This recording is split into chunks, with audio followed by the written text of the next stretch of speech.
ഇങ്ങനെ ഓരോന്നും നമ്മൾ എടുത്തു നോക്കുക. ചരിത്രത്തിൽ പണ്ട് മുതൽ ലബീദ് റളിയല്ലാഹു അൻഹു വരെ ഖുർആൻ നിർമ്മാണത്തിന് ശ്രമിച്ചയാളാണ്.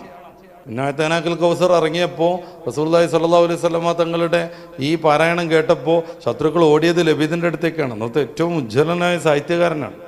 റസൂലുള്ളാഹി തങ്ങൾ തന്നെ പറഞ്ഞിട്ടുണ്ട്, ലബീദിൻ്റെ അലാ കുല്ലു ഷൈഇൻ മാ ഖലല്ലാഹ ബാത്തിലു എന്ന് പറയുന്ന കവിതയാണ് നമ്മൾ ഖത്തർനയിലൊക്കെ ഷവായതായിട്ട് വന്ന ആ സംഭവമാണ് കവി പറഞ്ഞതിൽ ഏറ്റവും നല്ല ശ്രേഷ്ഠ വചനമെന്ന് ആയിഷ ബീവിയിൽ നിന്ന് ഇമാം ബുഖാരി ഉദ്ധരിക്കുന്ന ഹദീസിൽ കാണാം.